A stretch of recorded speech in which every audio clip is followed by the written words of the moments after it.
Hello दोस्तों, स्वागत है आपका मेरे यूट्यूब चैनल SGK पॉइंट पर। आज की मोस्ट इम्पोर्टेंट वीडियो स्टार्ट करते हैं। 15 क्वेश्चन है, लेकिन 15 क्वेश्चनों के द्वारा हम लगभग 50 क्वेश्चन यहाँ पर पूरे करेंगे। आने वाले सभी एग्ज़ामों के लिए मोस्ट इम्पोर्टेंट क्वेश्चन है और सबसे ज़्यादा एग्ज़ाम में रिपीट होने वाले क्वेश्चन है। ठीक है, तो स्टार्ट करते हैं। पहला क्वेश्चन है, बिहार की राजभाषा क्या है? ठीक है, बिहार की राजभाषा क्या है? ए ऑप्शन है हिंदी, बी ऑप्शन है उर्दू, सी ऑप्शन है मैथिली और डी ऑप्शन है आपका भोजपुरी। ठीक है, तो इसका जो सही आंसर हो जाएगा वो है ए वाला। ठीक है, बिहार की जो राजभाषा है वो क्या है? हिंदी है। ठीक है, अगर नागालैंड की बात करते हैं तो नागालैंड में जो राजभाषा है वो अंग्रेजी होती है। ठीक है, अगर उर्दू की हम बात करते हैं तो उर्दू जो है उत्तर प्रदेश की दूसरी राजभाषा है। ठीक है, अगर उत्तराखंड की बात करते हैं तो उत्तराखंड की दूसरी राजभाषा क्या है? वो संस्कृत है और पहली हिंदी ही है। नेक्स्ट क्वेश्चन देखते हैं दोस्तों। इसकी जो आंसर था हमारा हिंदी। ठीक है, सही हो गया। नेक्स्ट क्वेश्चन है, भारतनाट्यम किस राज्य का शास्त्रीय नृत्य है? आपने देखा होगा जो एग्ज़ाम दिए होंगे उस एग्ज़ाम में नृत्य मालूम कर लेता है कि कौन सा किस राज्य का शास्त्रीय नृत्य है। ये अधिकतर एग्ज़ाम में आते हैं और इन्हीं 4 राज्यों के अधिकतर मालूम करता है। ठीक है, तो यहाँ पर मालूम किया गया है कि भारतनाट्यम किस राज्य का शास्त्रीय नृत्य है। ए ऑप्शन है केरल, बी ऑप्शन है तमिलनाडु, सी ऑप्शन है कर्नाटक और डी ऑप्शन आपका आंध्र प्रदेश। लास्ट में आपको जवाब देना आपके कितने सही हैं। ठीक है, अगर 15 क्वेश्चनों में अगर आपके 10 सही हो जाते हैं तो आप मेहनत करते हैं, तैयारी कर रहे हैं। अगर उससे कम होते हैं तो आपको ज़्यादा मेहनत करने की ज़रूरत है। ठीक है, तो अगर बात करते हैं हम केरल की, तो केरल का जो शास्त्रीय संगीत है यहाँ पर आया था आपका मोहिनी अट्टम। ठीक है, मोहिनी अट्टम। ठीक है, केरल का जो शास्त्रीय संगीत है मोहिनी अट्टम और एक आया था आपका कथकली। ठीक है, एक कौन सा आ जाता है आपका कथकली। ये कहाँ के हो गए? केरल के हो गए। अगर हम तमिलनाडु की बात करते हैं तो तमिलनाडु का जो शास्त्रीय संगीत है वो है भारतनाट्यम। तो हमारा बी वाला आंसर सही है। ठीक है, अगर हम कर्नाटक की बात करते हैं तो यहाँ का जो शास्त्रीय संगीत है वो है यक्षगान। ठीक है, यक्षगान। कर्नाटक का शास्त्रीय संगीत है वो कौन सा है? यक्षगान है। ठीक है, अगर हम आंध्र प्रदेश की बात करते हैं तो आंध्र प्रदेश का शास्त्रीय संगीत है वो है कच्चीपुड़ी। ठीक है, कच्चीपुड़ी आंध्र प्रदेश का शास्त्रीय संगीत है। दोस्तों यहाँ पर एक क्वेश्चन हमारा और एक क्वेश्चन से के द्वारा हमने 4 क्वेश्चन यहाँ पर अटेम्प्ट किए हैं। ठीक है, और ये अधिकतर एग्जाम में रिपीट होते हैं। आपको याद रखना है केरल का मोहिनी अट्टम, कथकली, तमिलनाडु का भारतनाट्यम, कर्नाटक का यक्षगान और आंध्र प्रदेश का कच्चीपुड़ी। ठीक है, और भी होते हैं लेकिन ये ज़्यादा मालूम किए जाते हैं। नेक्स्ट क्वेश्चन देखते हैं। ठीक है, ये हमारा बी वाला सही हो गया, तमिलनाडु। नेक्स्ट है, भारत एक धर्मनिरपेक्ष राज्य है, यह डैश द्वारा परिभाषित किया गया है। ठीक है, भारत एक धर्मनिरपेक्ष राज्य है। दोस्तों धर्मनिरपेक्ष का अर्थ क्या होता है? ठीक है, तो धर्मनिरपेक्ष का जो अर्थ होता है वो होता है राज्य का कोई भी धर्म नहीं होता है। ठीक है, राज्य का कोई भी धर्म नहीं होता है। इसलिए भारतीय संविधान में ये शब्द जोड़ा गया है कि धर्मनिरपेक्ष, भारत एक धर्मनिरपेक्ष राज्य है। ठीक है, राष्ट्र है। तो आपको बताना है कि जो परिभाषित किया गया है वो किस में किया गया है। ए ऑप्शन है आपका पंचवर्षीय जो 5वीं अनुसूची है, बी ऑप्शन है संविधान की प्रस्तावना में, सी ऑप्शन है राज्य के नीति निर्देशक तत्व और डी ऑप्शन है मौलिक अधिकार। ठीक है, तो 5वीं अनुसूची में तो SC ST से संबंधित हो गया। संविधान की प्रस्तावना की बात करते हैं या फिर राज्य के नीति निर्देशक सिद्धांतों की बात करते हैं तो राज्य के नीति निर्देशक सिद्धांतों का जो उल्लेख है भाग 4। ठीक है, भाग 4 में इसका उल्लेख किया गया है अनुच्छेद 36 से 51। ठीक है, अनुच्छेद 36 से 51 में इसका उल्लेख किया गया है राज्य के नीति निर्देशक सिद्धांतों का। ठीक है, अगर हम बात करते हैं प्रस्तावना की, तो धर्मनिरपेक्ष का जो उल्लेख किया गया है प्रस्तावना में किया गया है, क्योंकि प्रस्तावना में धर्मनिरपेक्ष समाजवाद, धर्मनिरपेक्ष और अखंडता, ये 3 शब्द जोड़े गए थे। कब जोड़े गए थे? 42वां संविधान संशोधन। ठीक है, 42वां संविधान संशोधन कब हुआ था? 1976 में। ठीक है, 42वें संविधान संशोधन 1976 के द्वारा संविधान की प्रस्तावना में समाजवाद, धर्मनिरपेक्ष और अखंडता शब्दों को जोड़ा गया था। और एक क्वेश्चन यहाँ से ये बनता है कि भारत की प्रस्तावना में कितनी बार संशोधन किया जा चुका है? तो भारतीय संविधान की प्रस्तावना में केवल 1 बार ही संशोधन किया गया है। ठीक है, मौलिक अधिकारों की अगर बात करते हैं तो ये भाग 3 में आते हैं। अनुच्छेद 12 से 35, ठीक है, अनुच्छेद 12 से 35 के अंतर्गत ये आते हैं। और मौलिक अधिकारों की मैंने कंप्लीट वीडियो डाल रखी है, आप पीछे जाके देख सकते हैं, पूरी डिटेल में वीडियो है, उसमें सब कुछ बताया गया है। ठीक है, नेक्स्ट क्वेश्चन देखते हैं। इसका हमारा बी वाला सही होगी। ठीक है, प्रस्तावना में। नेक्स्ट क्वेश्चन है, निम्नलिखित में से किस लेख में भारत के केंद्रीय बजट का उल्लेख किया गया है? ठीक है, केंद्रीय बजट का उल्लेख किया गया है। ए ऑप्शन है आपका अनुच्छेद 12, बी ऑप्शन है आपका अनुच्छेद 212, सी ऑप्शन है आपका अनुच्छेद 180 और डी ऑप्शन है आपका अनुच्छेद 109। ठीक है, अगर हम अनुच्छेद 212 की अगर बात करते हैं तो यहाँ पर कहा गया है कि विधान मंडलों, ठीक है, न्यायालय को विधान मंडलों की कार्यवाही में हस्तक्षेप करने का अधिकार नहीं है। ठीक है, विधान मंडल की कार्यवाही में मतलब वो अपना हस्तक्षेप नहीं करेगा 212 के द्वारा।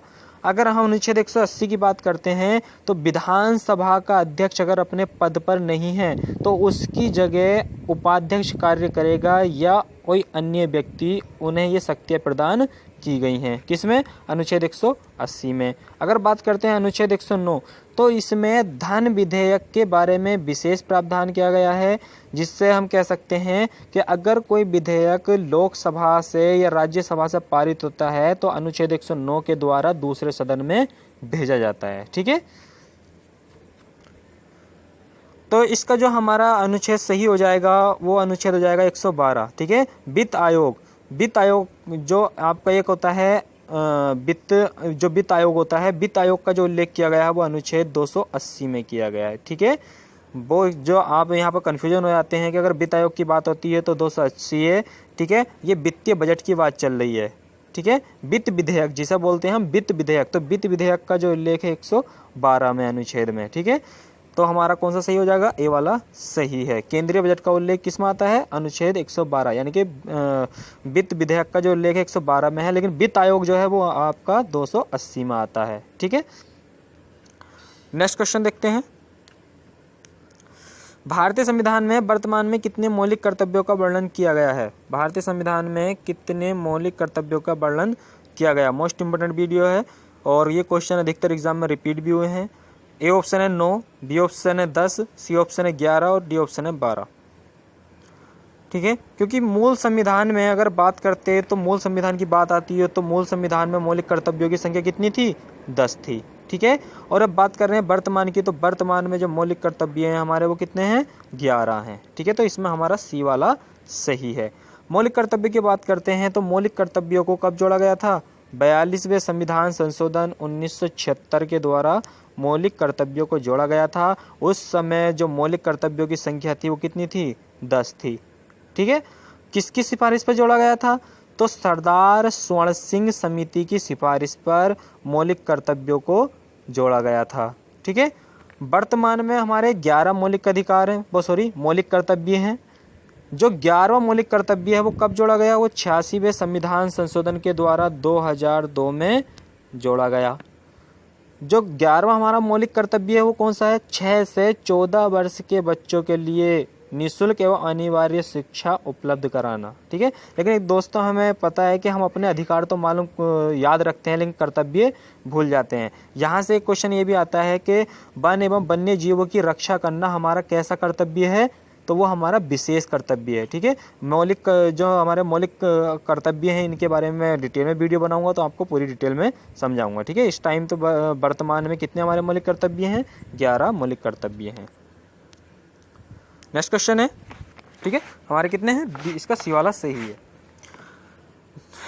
एवं मौलिक कर्तव्यों का जो उल्लेख किया गया है वो अनुच्छेद 51A में किया गया है। अगर भाग की बात करते हैं तो भाग 4A में इसका वर्णन है, ठीक है। नेक्स्ट क्वेश्चन है, निम्नलिखित में से कौन सा भारत के संविधान पर सबसे प्रभावशाली माना जाता है। भारत यानी कि इनमें से कौन सा ऐसा फैक्ट है जिसका भारतीय संविधान पर सबसे ज़्यादा प्रभाव पड़ा है। ए ऑप्शन है संयुक्त राज्य अमेरिका का संविधान, बी ऑप्शन है सोवियत रूस का संविधान, सी ऑप्शन है ब्रिटिश संविधान और डी ऑप्शन है भारत सरकार अधिनियम 1935, ठीक है। अगर हम बात करते हैं ए ऑप्शन की संयुक्त राज्य अमेरिका, तो संयुक्त राज्य अमेरिका संविधान से हमारे भारतीय संविधान में काफ़ी चीज़ें जोड़ी गई हैं, जैसे कि न्यायालय है, राष्ट्रपति का पद है, उपराष्ट्रपति का पद है, ठीक है। तो यहाँ पर केवल चीज़ें जोड़ी गई हैं लेकिन इतना इसका प्रभाव नहीं पड़ा है। अगर बी की बात करते हैं ऑप्शन सोवियत संघ रूस की, तो सोवियत संघ रूस से भी हमारे संविधान में चीज़ें जोड़ी गई हैं, ठीक है। अगर ब्रिटिश संविधान की बात करते हैं तो ब्रिटिश इंग्लैंड से यहाँ से कुछ चीज़ें जोड़ी गई हैं, लेकिन यहाँ पर बात करते हैं भारत शासन अधिनियम 1935।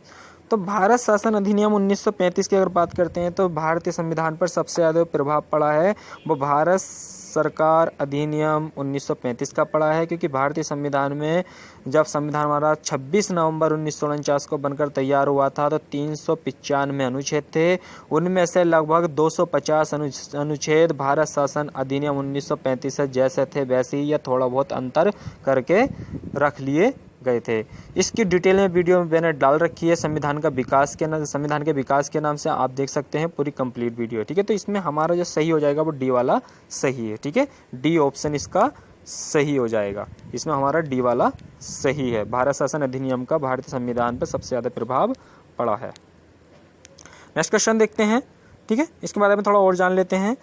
भारतीय सरकार अधिनियम 1935 अगस्त 1935 में ब्रिटिश संसद द्वारा पारित किया गया था। इस अधिनियम ने भारत सरकार अधिनियम 1919 द्वारा शुरू किए गए द्वितीय शासन की व्यवस्था समाप्त कर दी। देखिए द्वितीय शासन जो स्टार्ट हुआ था कब 1919 में हुआ था, इसे समाप्त कर दिया गया था। भारत शासन अधिनियम 1935 में समाप्त कर दिया गया था, ठीक है। भारत के एक संघ की स्थापना के लिए ब्रिटिश इंडिया और कुछ या सभी रियायतों के प्रांतों के निर्माण के लिए प्रदान किया गया था। नेक्स्ट क्वेश्चन है, कंप्यूटर को स्टार्ट यानी कि शुरू या रीस्टार्ट करना डैश कहलाता है। ए ऑप्शन है एग्जिट, बी ऑप्शन है किक, सी ऑप्शन है बूट और डी ऑप्शन है आपका किक स्टार्ट। तो इसका जो सही आंसर है आपका बूट, ठीक है। कंप्यूटर को जो स्टार्टिंग में हम स्विच ऑन करते हैं तो वो जो स्टार्ट होता है तो बूटिंग कहलाता है, या रीस्टार्ट करते हैं तो भी वो बूटिंग कहलाता है, ठीक है।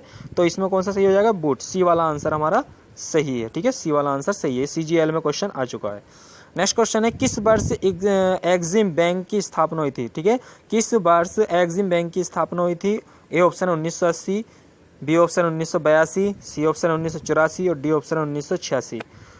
एक्सिम बैंक की स्थापना जो हुई थी छठी पंचवर्षीय योजना में की गई थी और इसका जो सही आंसर है वो बी वाला सही है। अगर दोस्तों आपको मेरी वीडियो अच्छी लगे तो इसे ज़्यादा से ज़्यादा शेयर करना और जो चैनल पर मेरे पहली बार है वो चैनल को सब्सक्राइब कर लेना। सब्सक्राइब करने के बाद बेल आइकन का बटन जरूर दबा देना, ठीक है, जिससे जब भी मैं नई वीडियो डालूंगा उसकी नोटिफिकेशन आपके पास पहुंचेगी और आप मेरी वीडियो को सबसे पहले देख सकोगे, ठीक है।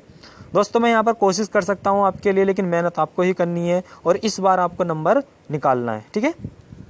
तो इसका हमारा बी वाला सही है, ठीक है, इसमें बी वाला सही हो गया। एक्सिम बैंक यानी कि एक्सिम कौन सी बैंक होती है, export import bank of India, इसकी फुल फॉर्म भी आ सकती है export import bank of India. 1 जनवरी 1982 को 1982 को स्थापित किया गया था। ये भारत में एक प्रमुख निर्यात वित्त संस्था है, ठीक है।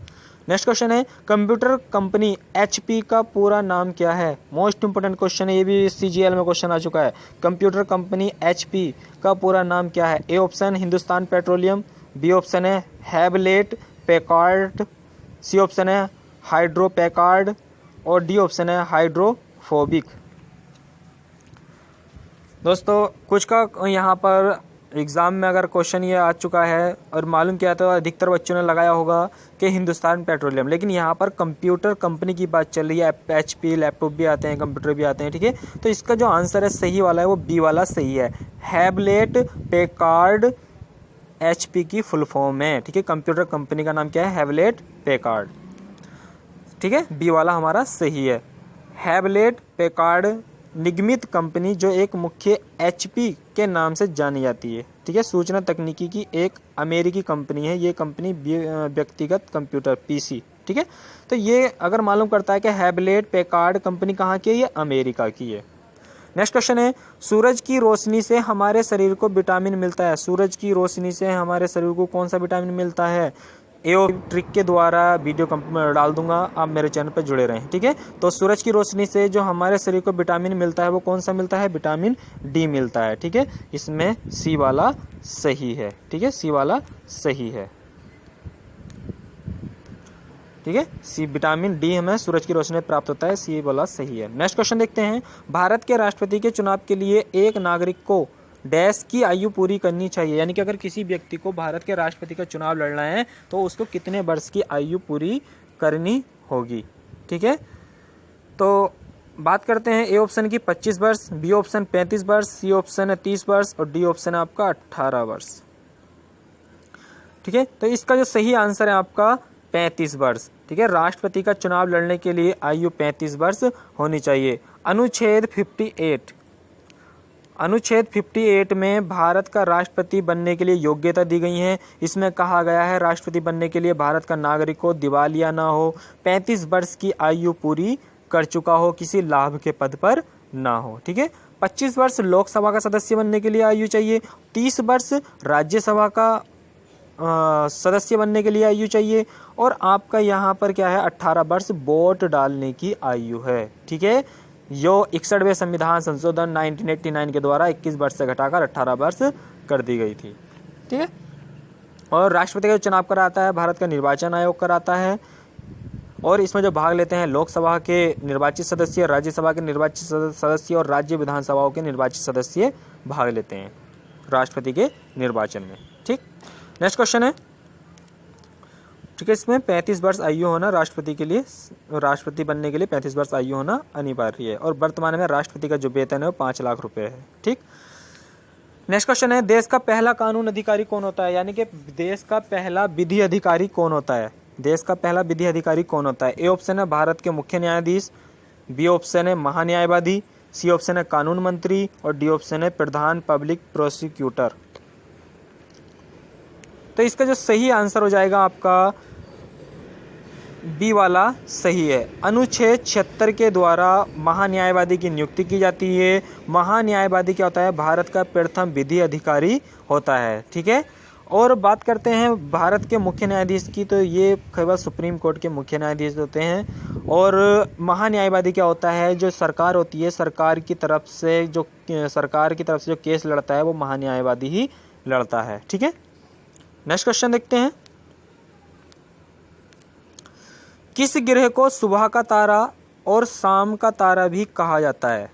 किस ग्रह को सुबह का तारा, शाम का तारा भी कहा जाता है, ठीक है। तो यहाँ पर ए ऑप्शन है वरुण, बी ऑप्शन है बृहस्पति, सी ऑप्शन है शुक्र और डी ऑप्शन है अरुण, ठीक है। तो 4 ऑप्शन है, ए ऑप्शन है अरुण, बी ऑप्शन है बृहस्पति, सी ऑप्शन है शुक्र और डी ऑप्शन है आपका अरुण। अगर हम वरुण की बात करते हैं तो वरुण की जो खोज की गई थी 1846 में, ठीक है, 1846 में वरुण की खोज की गई थी। किसने की थी? जोहान गाले, ठीक है, जोहान गाले ने की थी, ठीक है, जोहान गाले ने की थी। इसका जो परिक्रमण काल 164 वर्ष होता है, 164 वर्ष होता है, ठीक है। उपनाम क्या है इसका वरुण का? इसे समुद्र का देवता भी कहा जाता है, यानी कि वरुण को जो यूनानियों द्वारा नाम दिया गया है समुद्र का देवता भी कहा गया है, ठीक है। ये सबसे ठंडा ग्रह है और इसमें मेथेन गैस पाई जाती है, इसलिए इसे हरा ग्रह भी कहा जाता है, ठीक है। और सूर्य से सबसे दूर जो ग्रह है वो वरुण ही है, ठीक है। अगर इसके उपग्रह की बात करते हैं तो ट्रिटोन इसका उपग्रह है और सबसे छोटे उपग्रह की बात करते हैं नेरीड, इसका सबसे छोटा उपग्रह है। दूसरा ऑप्शन है बृहस्पति। अगर बृहस्पति की हम बात करते हैं तो सौर मंडल का सबसे बड़ा ग्रह जो है वो बृहस्पति है, ठीक है, सौर मंडल का सबसे बड़ा ग्रह, ठीक है। सबसे बड़ा ग्रह कौन सा है? बृहस्पति है, और इसे जोवियन ग्रह भी कहा जाता है। ठीक है, बृहस्पति, शनि, अरुण, वरुण ये क्या है? जोवियन ग्रह हैं। ठीक है, और अगर बृहस्पति की बात करते हैं तो ज्ञानीमीड, सौर मंडल का सबसे बड़ा उपग्रह बृहस्पति का ही है, जिसे ज्ञानीमीड या गैनीमीड के नाम से जाना जाता है।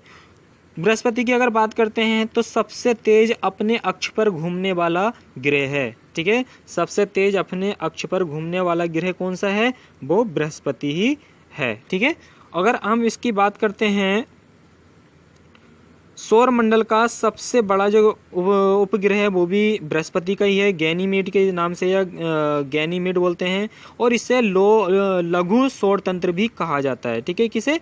बृहस्पति को। ठीक है, और एकमात्र बृहस्पति ही ऐसा ग्रह है जिससे तारे और ग्रह दोनों की श्रेणी में रखा जाता है। ठीक है, अगर हम शुक्र की बात करते हैं, तो शुक्र पूर्व से पश्चिम की ओर घूमता है। ये अपने अक्ष पर सबसे ज़्यादा दिनों में चक्कर लगाता है।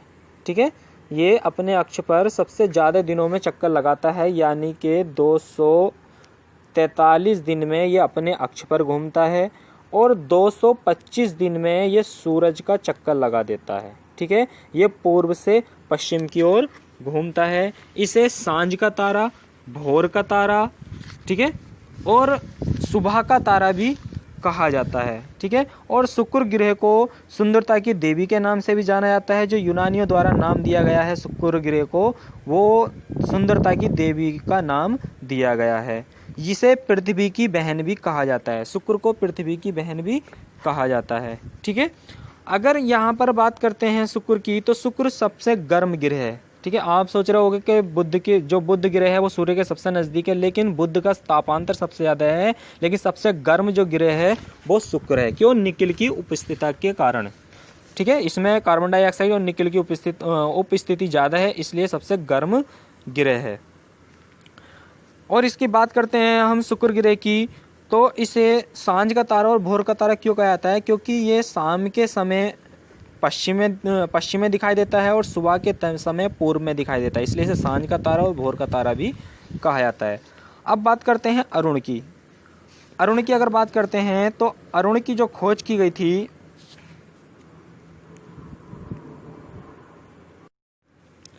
अरुण की जो खोज की गई थी 1781। ठीक है, अरुण की जो खोज की गई थी 1781 में की गई थी, और 1781 में इसकी खोज किसने की थी? विलियम हर्शेल ने। ठीक है, विलियम हर्शेल ने इसकी खोज की थी। किसकी? अरुण की। ठीक है, अरुण की अगर हम बात करते हैं तो इसका जो परिक्रमा काल है वो 84 वर्ष का होता है। इसे लेटा हुआ ग्रह भी कहा जाता है। ठीक है, अरुण को लेटा हुआ ग्रह भी कहा जाता है। यह भी पूर्व से पश्चिम की ओर घूमता है। केवल सौरमंडल के 2 ग्रह ऐसे हैं, एक आपका शुक्र और एक आपका अरुण, जो पूर्व से पश्चिम की ओर घूमते हैं। बाकी सारे ग्रह पश्चिम से पूर्व की ओर घूमते हैं। ठीक है, इसमें मीथेन पाई जाती है और इसका भी रंग हरा ही दिखाई देता है। इसके अंदर अगर हम बात करते हैं तो 9 बले पाए जाते हैं। अगर हम शुक्र की हम अरुण की बात करते हैं, ये अरुण ग्रह है, तो इसके चारों ओर इस तरीके से शनि में पाए जाते हैं ना, तो 9 बले पाए जाते हैं। ठीक है, अब उन 9 बलों में से 5 जो बले होते हैं, 5 बलों को जो नाम दिया गया है अल्फा, एक का नाम है अल्फा, दूसरे का नाम बीटा, तीसरे का नाम गामा। ठीक है, इस तरीके से अल्फा, बीटा, गामा, डेल्टा, और एक नाम है इप्सिलॉन। ठीक है, एक नाम क्या है इसका? इप्सिलॉन।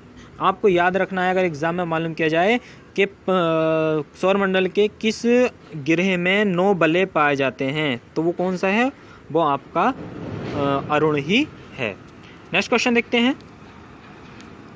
ठीक है, हमारा इसमें शुक्र सही हो जाएगा, क्योंकि इसे सांझ का तारा, भोर का तारा, और आपका शाम का स्टार, मॉर्निंग का स्टार, और कह सकते हैं पृथ्वी की बहन, सुंदरता की देवी, काफ़ी नामों से जाना जाता है। नेक्स्ट क्वेश्चन है, चिपको आंदोलन किससे जुड़ा हुआ है? चिपको आंदोलन किससे जुड़ा हुआ है? ए ऑप्शन है दीवारों पर पोस्टर चिपकाने के खिलाफ विरोध, बी ऑप्शन है धन की बचत, सी ऑप्शन है अधिक डाक टिकटों का उपयोग करना, और डी ऑप्शन है जंगल बचाना।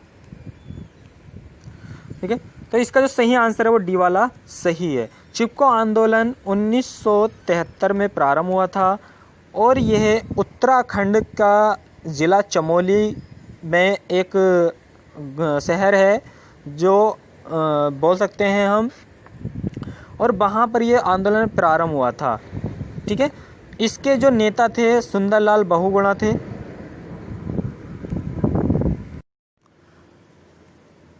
ठीक है, सुंदरलाल बहुगुणा हो गए और गौरा देवी। ठीक है, एक तो ये आता है कि चिपको लेडी के नाम से किसे जाना जाता है, तो चिपको लेडी के नाम से गौरा देवी को जाना जाता है। ठीक है, और भी जुड़े हुए थे इसमें, लेकिन गौरा देवी का नाम सबसे ज़्यादा आता है, तो इसका हमारा डी वाला आंसर सही है।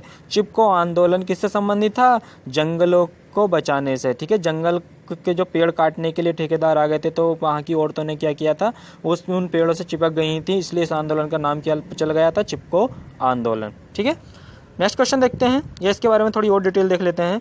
1973 में वन विभाग के ठेकेदारों ने जंगल के पेड़ों की कटाई शुरू कर दी थी। वनों को इस तरह कटते देख किसानों ने बड़ी संख्या में इसका विरोध किया और चिपको आंदोलन की शुरुआत। चिपको आंदोलन एक पर्यावरण रक्षा का आंदोलन था। किसानों ने वृक्षों की कटाई का विरोध करने के लिए इसे शुरू किया था। ठीक है, इस तरीके से फोटो है, इसमें दिखाई भी दे रहा है किस तरीके से पेड़ से चिपक गई थी। इसमें महिलाओं का योगदान सबसे ज़्यादा रहा था।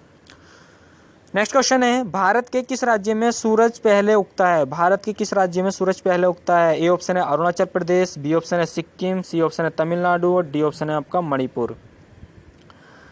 तो इसका जो सही आंसर हो जाएगा आपका ए वाला ऑप्शन सही है। ये यूके SSC के एग्जाम में मालूम भी किया गया था कि भारत में सबसे पहले सूरज कहाँ निकलता है, तो वो अरुणाचल प्रदेश में निकलता है। क्यों? अरुणाचल प्रदेश क्या है, भारत का सबसे पूर्वी राज्य है। और अरुणाचल प्रदेश और गुजरात, ठीक है, अरुणाचल प्रदेश और गुजरात के बीच में 2 घंटे का अंतर है। ठीक है, क्योंकि पूर्व से सूरज निकलता है, पश्चिम में छिपता है। तो पश्चिम में कौन सा है? गुजरात है, और पूर्व में कौन सा है? अरुणाचल प्रदेश। छिपता कहाँ पर? गुजरात, और निकलता कहाँ से? अरुणाचल प्रदेश।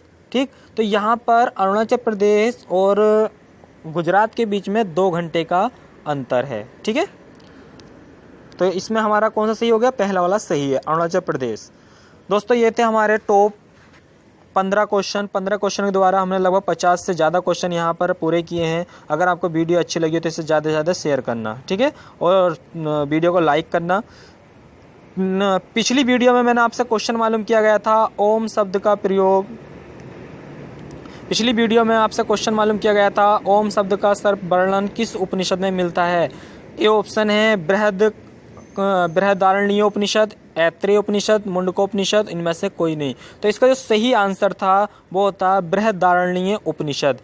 ये ही सबसे बड़ा उपनिषद है। उपनिषदों की संख्या 108 है। 108 में सबसे बड़ा जो उपनिषद है वो बृहदारण्य उपनिषद ही है, और बृहदारण्यक उपनिषद में ही सबसे पहले ओम शब्द का उल्लेख मिलता है। ठीक है, नेक्स्ट क्वेश्चन, ये क्वेश्चन आप लोगों के लिए है। आपको इस क्वेश्चन का जवाब देना है कमेंट बॉक्स में कि सही आंसर क्या है। हड़प्पा कालीन मोहरें अधिकांशतः बनी होती थीं। जो हड़प्पा काल है, हड़प्पा कालीन मोहरें जो बनी होती थीं वो किसकी बनी होती थी? मैंने हड़प्पा सभ्यता की कंप्लीट वीडियो डाल रखी है, पूरी डिटेल के साथ डाल रखी है, आप पढ़ सकते हैं। ए ऑप्शन है सेलखड़ी से, बी ऑप्शन है कचली मिट्टी से, सी ऑप्शन है गोमेद एवं चर्ट से, और डी ऑप्शन है मिट्टी एवं तांबे से। हड़प्पा कालीन मोहरें यानी कि जो मोहरें होती थी वो किसकी बनाई जाती थी, किसकी बनी होती थी, आपको कमेंट बॉक्स में जवाब देना है। अगर दोस्तों आपको वीडियो अच्छी लगी हो तो इसे ज़्यादा से ज़्यादा शेयर करना, मेरे चैनल को सब्सक्राइब कर लेना। आपका ही योगदान चाहिए चैनल को आगे बढ़ाने के लिए। ये मेरा नहीं, आपका ही चैनल है। ठीक है, तो इस चैनल से जुड़े रहें और अपनी तैयारी करते रहें। मैं कोशिश कर सकता हूँ, लेकिन तैयारी और मेहनत आपको ही करनी है। नेक्स्ट वीडियो में मिलते हैं। Thank you.